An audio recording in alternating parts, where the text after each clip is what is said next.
Hello guys, welcome to Study Swat. Rajasthan के बाड़मेर में मिग-21 bison aircraft के दुर्घटनाग्रस्त होने के बाद एक बार फिर से 6 दशक पुराने मिग विमानों को रिटायर करने की मांग उठने लगी है। मिग-21 काफी पुराना विमान है और यह लगातार दुर्घटनाग्रस्त होता रहता है। मिग-21 के लगातार दुर्घटनाग्रस्त होने के कारण इसे उड़ता ताबूत भी कहा जाता है।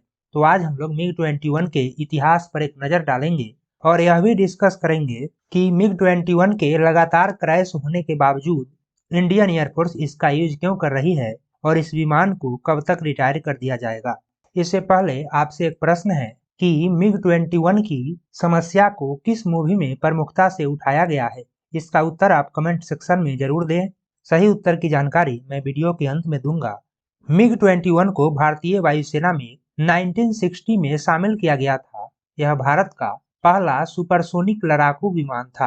1976 में मिग-21 के नए वर्जन मिग-21 बाइसन को इंडियन एयरफोर्स में शामिल किया गया।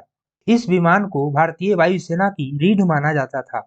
1971 की लड़ाई में पूर्वी और पश्चिमी पाकिस्तान में काफी तबाही मचाई थी। कारगिल युद्ध में भी मिग-21 ने काफी महत्वपूर्ण रोल निभाया था। लेकिन अब ये विमान न तो जंग के लिए और न ही उड़ान के लिए फिट है। वायुसेना में शामिल होने से लेकर अब तक सैकड़ों मिग-21 दुर्घटनाग्रस्त हो चुके हैं और इसमें 200 से अधिक पायलट अपनी जान गंवा चुके हैं। बालाकोट एयर स्ट्राइक के बाद पाकिस्तान की जवाबी कार्रवाई के समय मिग बाइसन को ही विंग कमांडर अभिनंदन उड़ा रहे थे, जो पीओके में क्रैश कर गया था। वायुसेना अध्यक्ष बी.एस. धनोवा ने भी इस घटना को लेकर कहा था कि अगर मिग-21 की जगह राफेल होता तो परिस्थिति कुछ और होती। मिग-21 ट्रेनिंग के लिए काफी अच्छा माना जाता है। वर्तमान में इंडियन एयरफोर्स के बेड़े में मिग-21 के 4 स्क्वाड्रन मौजूद हैं, जिसे चरणबद्ध तरीके से 2025 तक रिटायर करने की योजना है। इस साल सितंबर में ही एक स्क्वाड्रन को हटा दिया जाएगा। फिलहाल एयरफोर्स के बेड़े में 70 मिग-21 और 50 मिग-29 एयरक्राफ्ट मौजूद हैं। वायुसेना अगले 5 वर्षों में मिग-29 विमानों के 5 स्क्वाड्रन को भी हटाने की योजना बना रही है। मिग विमानों के इतने लंबे समय तक यूज करने के पीछे सबसे बड़ा कारण भारत के पास फाइटर एयरक्राफ्ट की कमी होना है। भारत की पाकिस्तान और चाइना के साथ हमेशा तनावपूर्ण स्थिति बनी रहती है। इन दोनों का एक साथ मुकाबला करने के लिए भारत के पास पर्याप्त फाइटर जेट नहीं है। वर्तमान में वायुसेना के पास 42 स्क्वाड्रन होने चाहिए, लेकिन फिलहाल केवल 32 स्क्वाड्रन ही मौजूद है।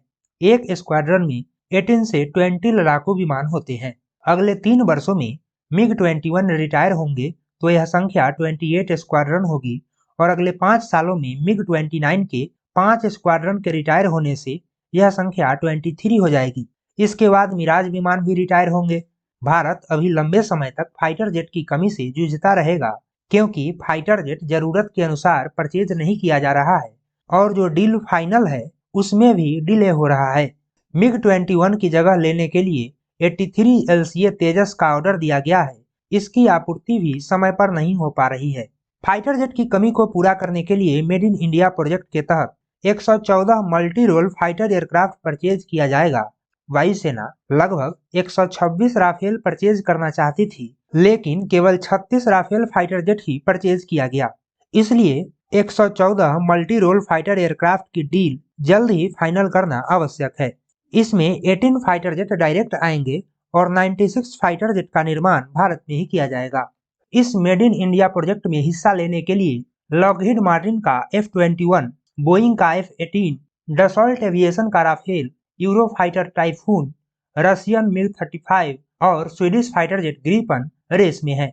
भारत 5वीं पीढ़ी का स्वदेशी फाइटर जेट अमका का भी निर्माण कर रहा है, जिसका ट्रायल 2031 तक शुरू होगा और 2035 में इंडियन एयरफोर्स में इंडक्ट करने की योजना है। तो मैंने वीडियो की शुरुआत में एक प्रश्न पूछा था कि मिग-21 की समस्या को किस मूवी में प्रमुखता से उठाया गया है। तो आमिर खान की मूवी रंग दे बसंती में मिग-21 की समस्या का जिक्र है कि किस तरह मिग-21 के दुर्घटनाग्रस्त होने के पीछे पायलटों को ही जिम्मेदार ठहरा दिया जाता था। यह मूवी 2006 में लॉन्च हुई थी। उस समय से लेकर अब तक मिग-21 को रिप्लेस नहीं किया जा सका है। यह इंडियन एयरफोर्स के लिए बहुत बड़ा सेटबैक है। तो ये है इस वीडियो का एंड। आशा करते हैं आप सभी को वीडियो अच्छा लगा होगा। वीडियो को लाइक करें, शेयर करें और हमारे चैनल स्टडी स्वाट को सब्सक्राइब करें। Thanks to all of you.